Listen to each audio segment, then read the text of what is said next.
I'm Allison Geyer. I'm a reporter from Isthmus doing some press coverage. I'm Garrett Lee from Goodpoint and work out of 100 State. I'm Nicole Justa. I actually live up in Monaco, Wisconsin, and was just down for a conference, so I thought I'd check it out. And Jeffrey Wills. I'm an educator, live downtown here. I'm Jesse Sturts with Coakley Brothers. We're a moving company. And I'm Rob Palenska with EatStreet. I'm Rachel Karanen. I work for myself. I'm a writer and I do marketing copy and other marketing content for tech companies. My name is Carl Rice and my company is called Project Solutions. I do real estate development. I am Jeremy Udovich. I'm with Heiko Solutions. We're in the offshore software development business. My name is Varun Bhargava. I work for a company called Retail Next. We're in the retail analytics space. My name is Molly Siegel. I work for a company called Talvant, and we're a business intelligence consulting company. My name is Megan O'Rear. I'm one of the organizers for 1 Million Cups. I'm also the community manager at 100 State. I'm Steve Claude, co-founder of 32 Auctions. I'm Kurt Peterson, the other co-founder of 32 Auctions, online platform for hosting and managing silent auctions online. I'm Matt Howard with EatStreet, and I'm excited to talk to all of you today. I guess I should say I'm Rachel Neal. I'm one of the organizers with 1 Million Cups, and I also work for Nordic Consulting, a healthcare IT company here in Madison. I guess you're already mic'd up. Yep, I am. Perfect. I'll get this set up here. Let's make sure it pops up right away.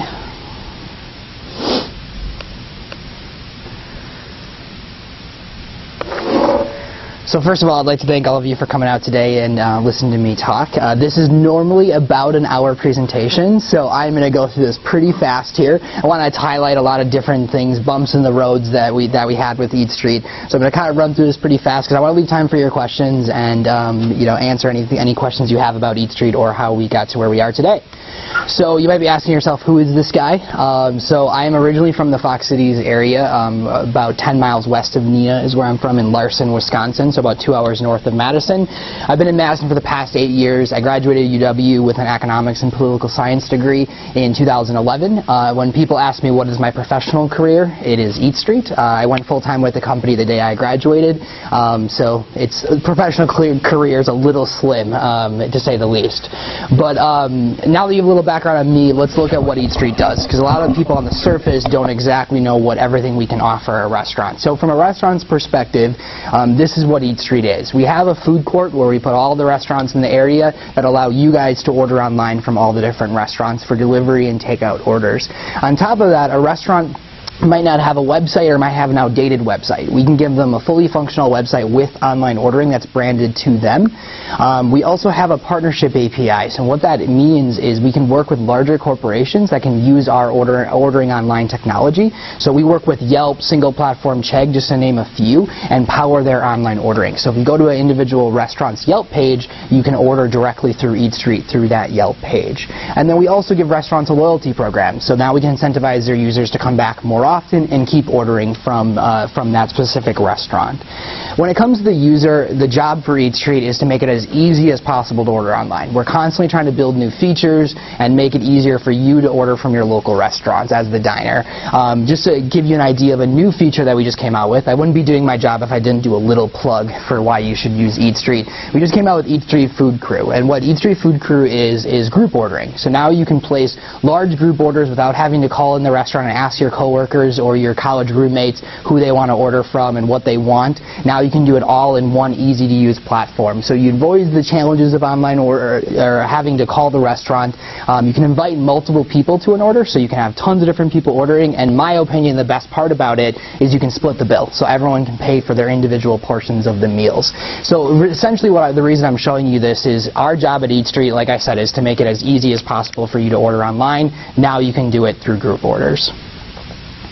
So to back up a little bit, I want to talk through our story, how we got to where we are today, because it did take a little over 5 years to get to where we are today. So we founded the company in 2010. All three founders, my two co-founders, Eric and Alex, and myself, co-founded it on February 1st, 2010.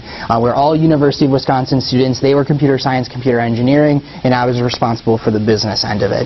The funny story is the reason we started the company is actually we had ordered on a competing service that no longer exists today, but they were starting to charge a 75-cent service fee. And a delivery driver delivered a sub to Eric, my co-founder, and said, stop using this service. They're charging you 75 cents, plus they're charging us higher fees, and we don't really like their customer service. That night, Eric called me. I was selling cars on the west side of Madison because I took whatever summer job I possibly could find so I could stay in Madison. He's like, I know you can sell stuff. I can build this website because I took Comp Sci 101 and I know what I'm doing. Let's get this business going. And the original business was BadgerBites.com. Obviously, we couldn't call ourselves Badger Bites across the country. I don't think people at Ohio State or the University of Kentucky would appreciate Badger Bites. So we eventually rebranded to EatStreet. But in the early days, in the first year, we signed up 100 restaurants. So we got 100 restaurants on the platform just in Madison. Saved whatever profits we possibly could, put that in the bank, and then we actually also won a business competition before I graduated. So it's called the Borough Business Plan Competition. That gave us $10,000. It's put on by UW, I should mention that. It gave us $10,000 in a free office. So for us, $10,000 was a massive amount of money at that time. So it was really great too because that was kind of the shining moment where I decided to turn down the job offer I had at that moment and go full-time with the company, because that was the month I graduated from the University of Wisconsin when we won that competition. The next cities that we went to were Milwaukee and Iowa City. Just to prove out the concept. The goal of EatStreet is to focus on the secondary markets across the country. They're a little bit smaller of cities, so Madison, Milwaukee, and Iowa City were just perfect markets to kind of prove the concept out in. Now, with that being said, the first year went pretty well. There were definitely bumps in the road after we launched, though. The first day we launched the website, I get a call from our restaurant saying, hey, we got a few orders, that's great, where's our daily report? And I said, what is a daily report? I don't even know what you're talking about. And they said, well, your competition sends us a report at the end of every day with the sales. And in my head, obviously I didn't say this, but in my head I was like, we sent you like 3 orders, just add those 3 together and that's your total. But you can't say that, I mean, to offer good customer service. So one thing, I just called my co-founder, actually I walked down the hall because I was living with Eric, one of my co-founders at the time, and I said, Eric, apparently we need to build a daily report feature. That night he pulled an all-nighter, and by the time the restaurant opened up the next day, they had their daily report sitting in their fax machine ready to go. So for us, it was a big learning lesson that we weren't quite ready with everything, and we constantly kept hearing, well, your competition does this, well, your competition does that, and we really realized there was a lot of things that we had to develop. And then we ran our first big promotion to really get EatStreet, get people ordering from EatStreet in the early days. So we actually ran free General Tso's chicken with a local Chinese restaurant. And as you can imagine, when you do a free food promotion, a lot of college students want to order from it. So we were getting probably at the peak about 30 orders a minute during that time. We had never seen more than 30 orders in a day at that moment. So getting 30 orders in a minute, it obviously went really well. The problem is the majority of restaurants in EatStreet actually receive their orders through a fax machine just because it's very actually reliable and easy to just receive the paper copy. The problem is fax machines can't do 30 faxes in a minute. It's just not possible. So literally my co-founder had to drive home, build email order functionality, and start emailing me the orders as I was sitting in the restaurant so I could start telling the restaurant what the orders were.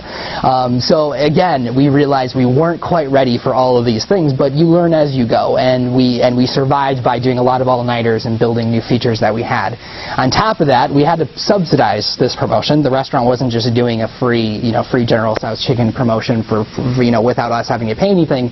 It was a $3,000 expense to run that promotion for the 5-day period. At that point, we had only put $3,000 total into the company. We'd been running a year and a half, a little over a year, and our total expenses were $3,000. Now I had $3,000 in just one bill. So it was kind of terrifying, the idea of, okay, this went really well, but now we've got this bill to pay. So we were on a shoestring budget from the very beginning. We still operate today like we're on a shoestring budget because it's just something that we want to continue to expand as fast as we possibly can. The summer after I graduated, I have a few stories there. I actually lived with Eric's parents to start the Milwaukee market. And the reason that's funny is because Eric was on an internship in California and wasn't there.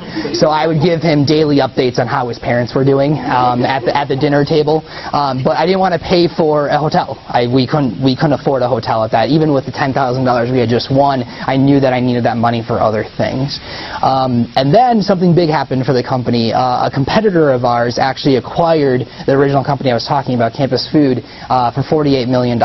And we were like, first of all, who's Grubhub? We had never heard of them before because they were focused on Tier 1 cities, we were focused on Tier 2 cities and college towns. And we decided at that moment, obviously, it's time to grow the business as fast as we can if we're going to be able to compete with them, because we're only in 3 cities, and we want to make sure this business survives. So we started raising funding to help us grow the company.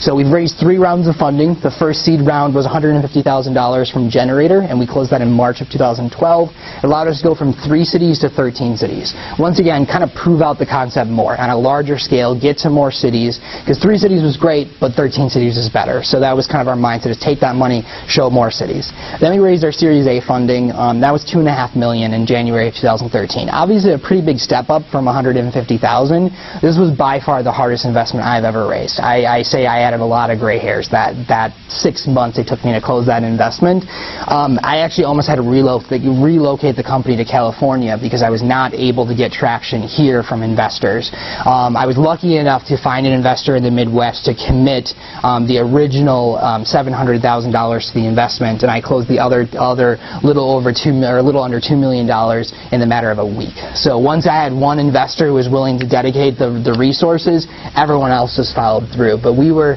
no joke, days from going out of business because and I was ready to move the company to California to make sure the company survived, because I did have an investor out there that was willing to fund the company. But the problem with the Series A, with a lot of people have this problem, is at this point you've shown that you can grow the business, but you're not quite ready to necessarily take $2.5 million. But they need to believe in you. You need to find an investor who believes in your vision, believes in the plan, and that's what we were lucky enough to be able to do here in the Midwest. And then the easiest investment I ever closed was last year when we closed a $10 million Series B investment. And the reason they've gotten easier is because now we have the metrics to show. We're in over 150 cities across the country. When I can show what we've done in those cities, it's a lot easier for an investor to say, okay, you guys are onto something, you know what you're doing. So it was really great to see that the $10 million was 10 times easier than the $2.5 million. So EatStreet today, like I said, we're in 150 cities across the country. We have over 15,000 restaurants. In the last 18 months, we've signed over 13,000 restaurants. So even though we've been in business for 5 years, just in the last 18 months, we've really expanded very, very fast. So this is the current coverage that we have across the country. With that being said, 150 cities is great, but eventually we want to take over the world. So that's kind of our ultimate goal. So we still have a long way to go. We still have a long way to go at EatStreet. But a lot of people ask me, how have you been able to grow so quickly? What is the big reason for that? And funding is always one of the reasons, but in my opinion, the biggest reason and the biggest piece of advice I have is find the people that can grow your company. EatStreet is a team of over 100 people right now. I would not be able to sign 15,000 restaurants myself. And for me, the reason we've been able to do what we've done is the team that we've created. And without them, there's no way we could be where we are today. So lessons I've learned throughout the process, there's lots of different lessons, but in my opinion, these are some of the bigger ones that I've learned. First of all, the first year of the business, I did not reach out to anyone around me. I did not reach out to any of the resources that were available. Once I won the Borough Business Plan competition, I reached out to a lot of university resources. There's the Law and Entrepreneurship Clinic, and I started going to entrepreneurship events. Like there's constantly conferences, there's meetings like this one today, presentations like this one today. And I always encourage people to go to those, network, meet people, because you never know who's going to be in the room. That could be a restaurant owner for me, and I could sign that restaurant that day. It's things like that that are really important as you're trying to think about and grow your business. Find the right people to help start and grow it. It's very important to find the right co-founders, but it's also just as important to find the right employees to help you grow the business, because every day is a new challenge. You want to find the people that are just as passionate as you are.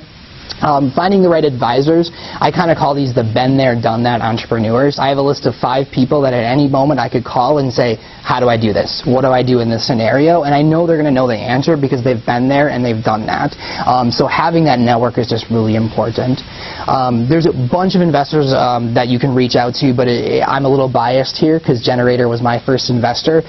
They're a great group for a seed and incubator program. I work with them. Still to this day, they still help me, and they're now accepting applications for their program. So I always encourage people, if you're thinking about growing your business, reach out to Generator, apply to their program.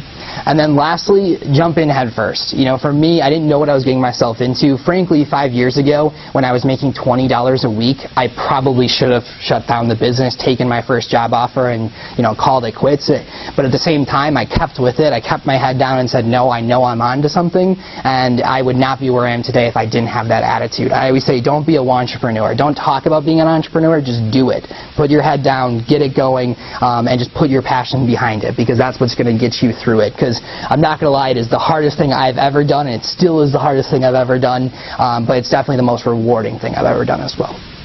Thank you very much. So I'd love to open it up to questions and feedback that you guys have. Thank you.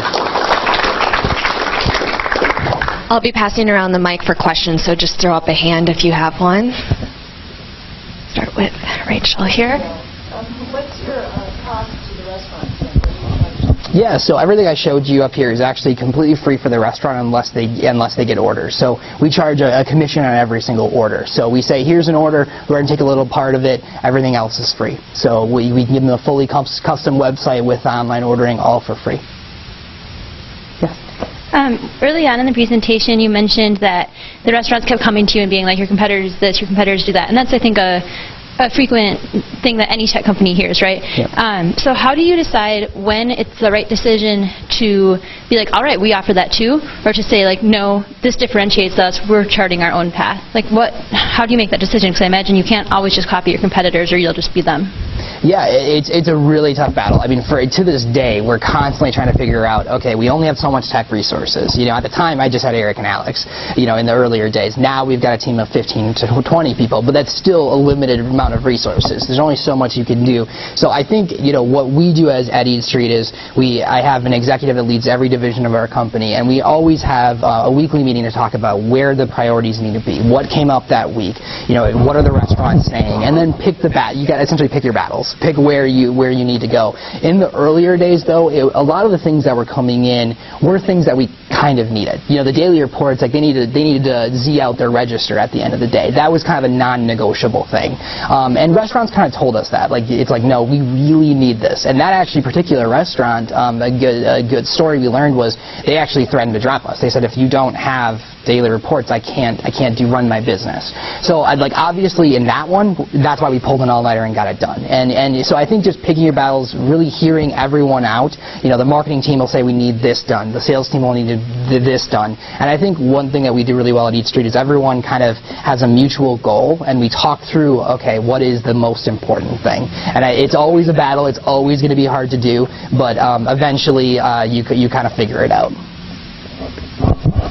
So how do you deal in the early days when you're on the shoestring budget with personnel decisions and holding people accountable with such a small budget? I imagine you're not pulling in salaries and whatnot. Yeah, so for the first year and a half, we were in college, so we were already used to being very poor, so that was great. So we did not take salaries as founders. I think one thing I always push people on one in my opinion, very important thing is don't do it yourself unless you kind of have to, and have the funds to. For me, I have 2 co-founders who are the tech end of the business. All 3 of us were under the impression that, hey, we each own a part of the company, we don't need to get paid. The first employees that we hired, obviously we had to start paying them and start giving them salaries and hourly wages, but I wouldn't have been able to get the business off the ground without 2 co-founders who were just as dedicated as I was, knowing that they weren't going to get paid and just showing the dedication. We were lucky enough to have profits coming in once we hired our first employees, so we were able to pay them with that, but then we soon realized that once that acquisition happened, happen of the other company, we knew we needed to grow faster, and that's where we had to raise the investment. So it's constantly a juggling act of, okay, do I hire a new employee to pay this, or do I do this with the money instead? I always just really encourage people in the early days to try to get it as far as you can without having to raise the investment, just because it'll help you in the long run. Oh, thank you. Do you keep track of increased sales for the restaurants, or is that one of your selling points? Yeah, so we have an account management team where they oversee certain cities across the country. So they can be in charge of 5 cities, and they own those restaurants. And what I mean by they own those restaurants, their job is to increase their sales. So their specific comp structure is based on how that market grows for those restaurants. Because there's always in Madison, our number of restaurants hasn't really changed because we've signed the majority of them at this point. So now it's all about how do we get the current restaurants more orders? How do we grow the pie for everyone? So that's their specific responsibility. So when it comes to, actually one of them today has set up this event and set up all the promotions over here. It's things like this that help grow the business, and that's what their job is. With your investors that invested, what percentage of your company did you have to relinquish to them? Yeah, so I can't disclose that, but I will tell you what the first investment I raised, it was a huge struggle, and I kind of looked back and said, that shouldn't have been that hard of a decision. It was a no-brainer to take the investment. And what I've always told people, and one of my favorite advisors told me this really great story about his company, and he just said essentially, when you look at the investment, you say, okay, the first investment was $150,000. We had to give up an X% of the company for that $150,000. He's like, look at yourself personally. See how much you're going to be diluted by taking that $150,000. Can you take that $150,000 and make your less percentage worth more? And if the answer is yes, why wouldn't you take the money? I mean, you're essentially better in the end, even though you own less of the company. And for me, that was a great learning lesson, that it's like, it's a no-brainer if you can say, I can take $10 million, I now own this instead of this, but it's going to be worth more because of what I can do with the $10 million. The answer to that is no, I can't do it. Don't raise the investment. So I struggled with it a lot in the early days. Now that the $10 million investment, I was like, yep, let's do it. Let's go for it. Because I knew that mindset. In the early days, it was scary. It's really scary to give up your first chunk of your company. But if you look at it that way, it's kind of a no-brainer. Yes. So I have a question as to what Generator was looking at for EatStreet when they made their first seed investment. I mean, being in Madison, we run into startups all of the time, brilliant ideas, so many roadblocks when it comes to the initial funding round. So what was the metric for you, and then what do you think startups today should be trying to put in place in terms of metrics in going out and getting that initial seed round? Yeah, so when it comes to, I talk a lot about metrics all the time with people, and every business is completely different on what is the metric to focus on, but I'll tell you kind of our story and how we got through it. So when I started talking with Generator, to give you a kind of an idea where the company was for my first discussion, Madison was doing well, it was profitable, we were putting money into the bank. Milwaukee and Iowa City had just launched. They were launching faster than Madison did. It's not saying much because Madison launched pretty slow, but they were starting to be on the same path. They weren't profitable, but they were on the path to be profitable. So when I went to Generator, I said, look, I've already got one market, the first market, profitable, doing well, getting a lot of traction, a lot of orders, and then I have the second and third markets already seeded, ready to go, and look at the path they're on. They're gonna be just like Madison in the next year.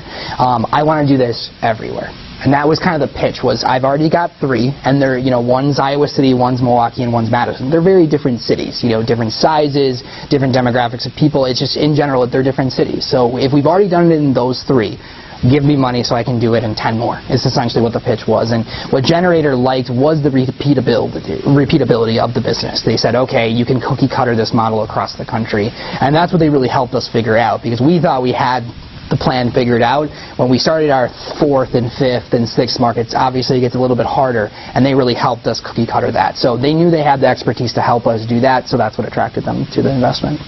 So I guess in summary, when it comes to raising that first investment, you just got to find the metric that makes the most sense to pitch your company. It's kind of vague, but it's the truth, because every business is so different. For us, it was the markets. It was, okay, this is what we've already done, give us more money so we can do it again. So that was what the metrics we focused on. So just a follow-up then. Yeah. So if you're a group of non-technical founders with a technical idea, essentially you need some sort of MVP or some sort of software platform built out before you can become a revenue generating company. Any advice to that sort of startup or founding group?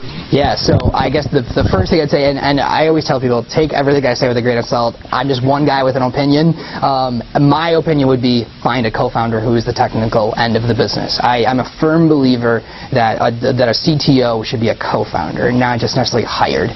Again, take it for what it's worth, but if it was me, I would hire that CTO, make them a co-founder, make them just as involved as the business end of the business, and build the minimal viable product, because you're going to get a lot further with that investment. It does pain me a little bit what I see, because you can raise an investment with just an idea, and that happens all the time. You will give up more of your company, and sometimes it makes me a little nervous for the future of those people if they give up 40 or 50% of their company for the first 100,000 or for the first 200,000. It's like that will come back to kind of bite you in the future.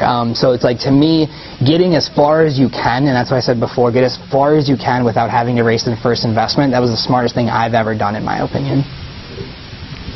I've got some feedback and then a question. So I'm really excited about your group ordering feature.